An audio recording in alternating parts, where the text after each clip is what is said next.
আপনি একটা ইন্টারভিউ দিতে গেলেন, সেখানে আপনাকে বলল যে এই নাম্বারগুলো ইচ্ছে মতো বসিয়ে তুমি এই মার্কশিটটাকে কমপ্লিট করো, সময় দিল আপনাকে মাত্র 3 মিনিট। তো আপনি কি করলেন, খুব দ্রুত এইগুলা হচ্ছে ফিল আপ করা শুরু করলেন। কিন্তু যতই তাড়াতাড়ি করেন, এইভাবে যদি করতে চান, আপনার 3 মিনিট কিন্তু এইগুলা ফিল আপ করতে করতেই শেষ, আপনি ফেল করে বসে থাকবেন। কিন্তু আপনি যদি এই টেকনিকটা জানতেন, তাহলে আপনি কি করতেন, এখানে সমান চিহ্ন দিয়ে লিখতেন হচ্ছে র্যান্ড। র্যান্ড লেখার সাথে সাথে দেখতেন র্যান্ড বিটুইন একটা ফাংশন পেয়ে যেতেন। এখান থেকে ট্যাব প্রেস করে একটা সর্বনিম্ন নাম্বার, ধরেন 20 থেকে 100 পর্যন্ত আমি চাচ্ছি নাম্বার দিয়ে অটোফিল হবে। তো এই লেখাটুক লিখে আমি এন্টার দিলাম। এখন এটাকে কন্ট্রোল সি প্রেস করে কপি করেছি এবং যে কয়টা ঘরে আমি নাম্বার চাচ্ছি ঘরগুলো সিলেক্ট করে কন্ট্রোল ভি প্রেস করলাম। দেখেন অটোমেটিক সবগুলা নাম্বার চলে আসলো। এবার কি করবেন, এই সবগুলা ঘর সিলেক্ট করবেন। এখান থেকে আমাদের এই ফর্মুলাটা উঠায় দিতে হবে, সেজন্য আমরা কন্ট্রোল সি প্রেস করব, রাইট ক্লিক করব, এখান থেকে পেস্ট স্পেশালে যাব, এখান থেকে ভ্যালুতে ক্লিক করে দিব, ওকে দিব। দেখেন আমার ফর্মুলাটা উঠে গেছে। এরপর আমি এই টোটাল মার্কটা বের করার জন্য এইভাবে সবটা সিলেক্ট করব, এই টোটাল মার্কের ঘর সুদ্ধা। তারপরে কিবোর্ড থেকে অল্ট্রা এবং ইকুয়াল সাইনটা প্রেস করব। দেখেন আমার অটোমেটিক কিন্তু হয়ে গেল। তো এই বাকি অংশটা দেখার জন্য দেখেন নিচে একটা লিংক দেওয়া আছে, সেখান থেকে ফুল ভিডিওটা দেখে নিন। অবশ্যই সাবস্ক্রাইব করতে ভুলবেন না। তো এরপর আমরা বের করব এভারেজ পার্সেন্টেজে সে কত পেয়েছে। আমরা জানি 80% এর উপরে পাইলে হচ্ছে এ প্লাস পায়, 80% থেকে 70% এর মাঝে থাকলে এ গ্রেড আসে। তো সেটার জন্য আমাদের এই পার্সেন্টেজগুলো বের করতে হয়। সেজন্য আমরা কি করব, এখানে সমান চিহ্ন দিব। এই যে আমার নাম্বারটা আছে, এই টোটাল নাম্বারটাকে আমরা 100 মার্কের যদি পরীক্ষা নিয়ে থাকি, তাহলে আমাদের 6 সাবজেক্টে হচ্ছে 600, অর্থাৎ এই নাম্বারটাকে আমরা ডিভাইড করে দিব হচ্ছে 600 দিয়ে, এবং তারপরে আমরা এই সেলগুলোকে সবটাকে সিলেক্ট করব। সিলেক্ট করে এখান থেকে পার্সেন্টেজ করে দিব এবং এইটাকে সিলেক্ট করে এখানে ডাবল ক্লিক করে দিব। দেখেন আমার পার্সেন্টেজে অর্থাৎ এভারেজে সে কত করে নাম্বার পেয়েছে সেটা কিন্তু চলে এসেছে।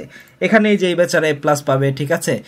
তারপরে হচ্ছে এখানে নাম্বার অনেক কম আসছে। ধরেন একে আমি যদি এখন নাম্বারটা এখান থেকে বাড়িয়ে দিই, ধরেন 80 দিয়ে দিলাম, এখান থেকে এটাও ধরেন 80 দিয়ে দিলাম বা 90 দিয়ে দিলাম, দেখেন তারও কিন্তু এখন মোটামুটি হচ্ছে এ গ্রেড চলে আসবে, ঠিক আছে। তো আমার এক্সেলে কাজ করার এই একটা সুবিধা, সেটা হচ্ছে আমি যদি পরবর্তীতে কোনো নাম্বার চেঞ্জ করি বা নিচে আরও তথ্য অ্যাড করি, সেক্ষেত্রে কিন্তু আমাকে আর কষ্ট করে আবারও কোনো ফর্মুলা লিখতে হবে না, অটোমেটিক এইগুলা চেঞ্জ হবে, অটোমেটিক ঠিক হয়ে যাবে। তো আমরা পার্সেন্টেজ পেয়ে গিয়েছি এবং এইখানে আমরা আরেকটা জিনিস প্রথমে বের করে নিব, সেটা হচ্ছে আমরা যদি কোনো সাবজেক্টে কোনো স্টুডেন্টকে ফেল করতে দেখি, তাহলে সে ফেল হয়ে যাবে। যদি তার সবগুলা মিলে হচ্ছে মোটামুটি 63% আসছে, একটা সাবজেক্টে সে 28 পাইছে, তবুও কিন্তু তাকে আমরা ফেল দেখাবো। সেই জন্য আমরা রেজাল্টের ঘরে একটা সূত্র লিখবো, সেটা হচ্ছে আমরা এখান থেকে সমান চিহ্ন দিব, তারপরে লিখবো হচ্ছে ইফ লিখে ট্যাব দিব। এরপর আমরা মিনিমাম ফাংশনটা এখানে অ্যাড করে দিব, MIN, আবারও ট্যাব প্রেস করব। এই কয়টা ঘরে অর্থাৎ এই 6টা ঘরের একটা ঘরেও যদি কি হয়, লেস দেন 33 থাকে, তাহলে আমাদের রেজাল্ট আসবে হচ্ছে FAIL, ফেইল, ঠিক আছে। এবং যদি না আসে 33 এর নিচে যদি না আসে রেজাল্টগুলা, তাহলে কি হবে, 33 সমান হবে বা বড় হবে, সেই ক্ষেত্রে আমাদের লেখা আসবে পাস। ওকে, তো আমরা মোটামুটি এই পর্যন্ত ক্লিয়ার সবাই। এখানে বলতেছি আমি ব্র্যাকেট দেই নাই, তুমি ব্র্যাকেট দিয়ে নাও তাহলেই তো হয়। তো এখানে জাস্ট ওকে প্রেস করে দিবেন, অটোমেটিক্যালি দেখেন ব্র্যাকেট দিয়ে নিয়েছে। ওকে, তো এখন আমি এখান থেকে ডাবল ক্লিক করে দিব, আমার কোনটা পাস কোনটা ফেল চলে আসছে। তো এখন আমরা দেখবো লেটার গ্রেডগুলা কিভাবে বের করতে হয়। এখানে দেখেন আমি একটা পিকচার নিয়ে নিয়েছি, এটা একটা সার্টিফিকেট থেকে আমি ছবি তুলে নিয়েছি। 80 থেকে হচ্ছে 100 পর্যন্ত পাইলে এ প্লাস, 70 থেকে 79 পর্যন্ত এ, অর্থাৎ এখানে আমরা কত থেকে কত পাইলে কোন গ্রেডটা আসে সেটা কিন্তু এখান থেকে দেখতে পারবো, ঠিক আছে। তো এখন সূত্রটা কিভাবে লিখবেন, গ্রেড লেটার বের করার সূত্রটা হচ্ছে এরকম, আপনি ইফ ফাংশনটা ইউজ করবেন, ইফ লিখে ট্যাব দিবেন। যদি আমাদের এভারেজ পার্সেন্টেজের ঘরটা সিলেক্ট করে দিব, যদি আমাদের এভারেজ পার্সেন্টেজের ঘরের সংখ্যাটা গ্রেটার দেন অথবা ইকুয়াল 80 হয়, অর্থাৎ 80-র সমান অথবা 80-র চাইতে বড় হয়, এখানে অবশ্যই পার্সেন্টেজ দিবেন, কারণ 80 আর 80% মাঝে আকাশ পাতাল ব্যবধান, ঠিক আছে। অবশ্যই পার্সেন্টেজ দিবেন, না হলে প্রত্যেকটা ঘরেই ফেল আসবে, ঠিক আছে। তো এখানে আমি কি লিখলাম, যদি আমাদের এই জেটু সেলের সংখ্যাটা গ্রেটার দেন অথবা ইকুয়াল 80 হয়, 80-র সমান অথবা বড় হয়, তাহলে আমাদের এ প্লাস আসবে, তাই তো। সেজন্য আমরা এখানে কমা দিব, ইনভার্টেড কমা দিয়ে লিখে দিব হচ্ছে এ প্লাস ইনভার্টেড কমা কমা, ঠিক আছে। তার মানে আমাদের 80 থেকে উপরের গুলার কাজ শেষ। এখন 80-র নিচে 0 পর্যন্ত যতগুলো সংখ্যা আছে সেইগুলোর মাঝে কন্ডিশন অ্যাড হবে, ঠিক আছে। তারপরে আমরা এখন কি লিখবো, আবারও আরেকটা হচ্ছে কন্ডিশন ঢুকিয়ে দিচ্ছি এইখানে, কারণ 80-র উপরের গুলার কাজ শেষ, নিচের গুলার মধ্যে থেকে যদি এই সেলের সংখ্যাটা গ্রেটার দেন ইকুয়াল 70 হয়, ঠিক আছে। যদি 70%-এর বেশি হয় বা সমান হয় তাহলে আমাদের কি আসে? গ্রেড এ গ্রেড আসে। এই জন্য আমরা এখানে একটা কমা দিব, ইনভার্টেড কমা দিয়ে লিখে দিব হচ্ছে এ। ওকে, তবে আবার একটা কমা দিব, দিয়ে আবারও সেকেন্ড থার্ড যে আমাদের কন্ডিশন সেটা অ্যাড করে দিব। ইফ মানে 70 পর্যন্ত কাজ শেষ, এর নিচে যাব আবার আমরা, যদি আমাদের এই ঘরের সংখ্যাটা গ্রেটার দেন ইকুয়াল 60 হয়, অর্থাৎ 60%-এর সমান অথবা বড় হলে আমরা কি জানি? এ মাইনাস আসে, তাই তো। তো সেই জন্য আমরা এভাবে এখানে লিখে দেব এ মাইনাস। এভাবে বাকিগুলোও লিখবো। তো অবশ্যই এগুলো একবার হলেও মনোযোগ দিয়ে দেখবেন, ঠিক আছে। একটু দেখেই মনে করছেন এই পেরে গেছি, পরে দেখবেন একটা দাড়ি কমার জন্য আপনার রেজাল্ট মিলতেছে না, ঠিক আছে। তো আমরা 60-র সেকশনটা শেষ করে ফেললাম। আবার আরেকটা ইফ দিচ্ছি, ট্যাব। আর এই যেটুটা আমরা বারবার ক্লিক না করে লিখেও দিতে পারি।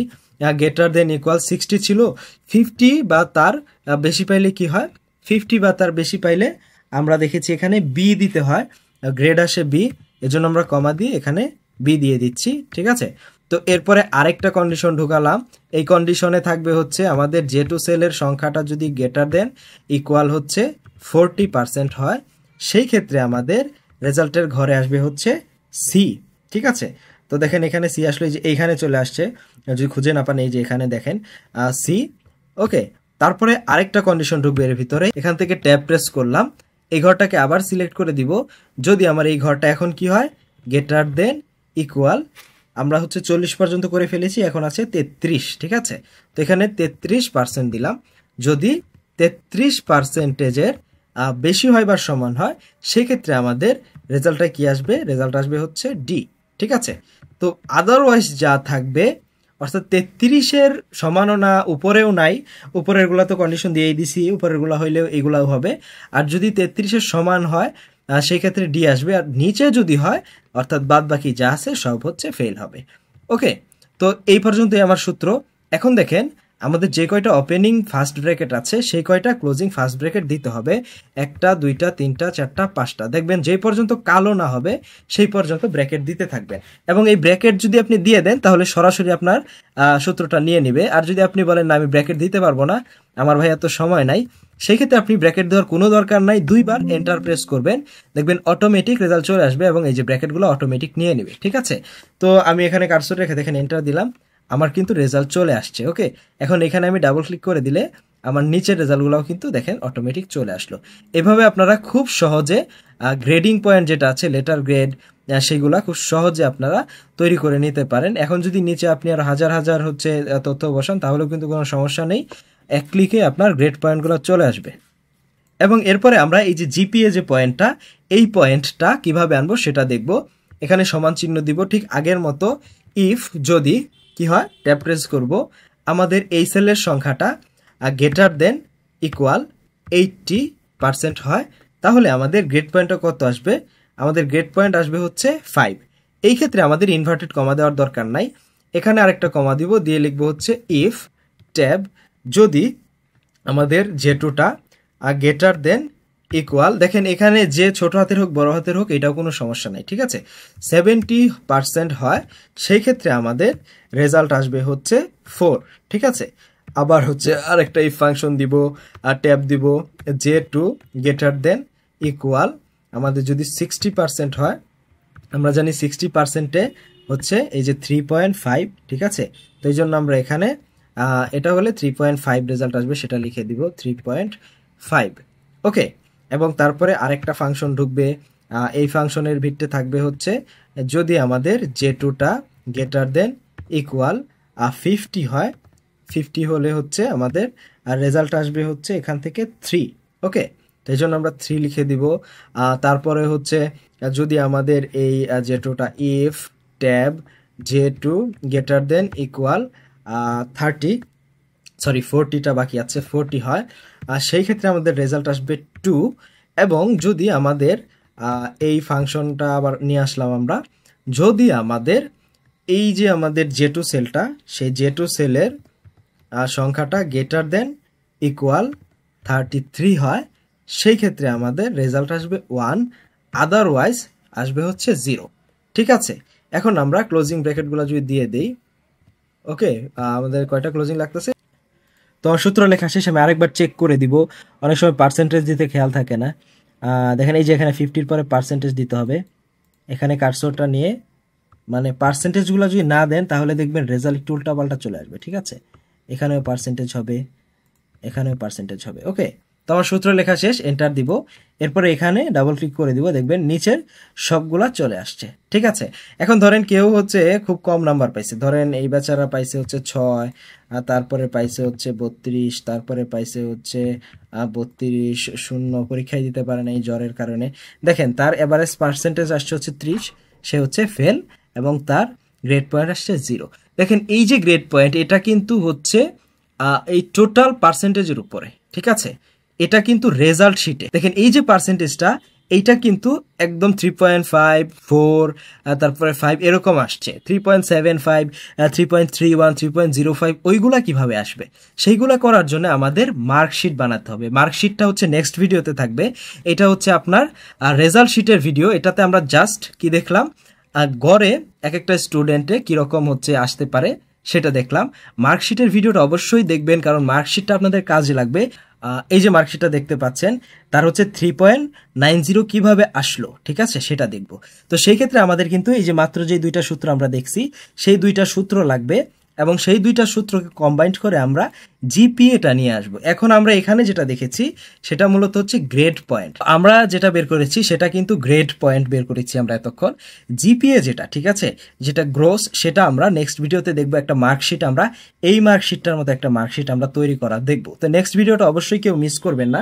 আর আজকের ভিডিওটা যদি আপনাদের উপকারে আসে, আপনারা যদি এই দুইটা সূত্র বুঝতে পারেন, তাহলে মার্কশিট তৈরি করা আপনাদের কাছে একদম সহজ লাগবে। আশা করি এই ভিডিওটা আপনাদের উপকারে এসেছে। ভিডিওটা যদি ভালো লেগে থাকে অবশ্যই লাইক, কমেন্ট এন্ড শেয়ার করতে ভুলবেন না। আর চ্যানেলটা অবশ্যই সাবস্ক্রাইব করে রাখতে হবে এরকম প্রয়োজনীয় সব ভিডিওর জন্য। সবাই ভালো থাকবেন, সুস্থ থাকবেন, আমার জন্য দোয়া করবেন। সকলের জন্য শুভকামনা রইল। আল্লাহ হাফেজ।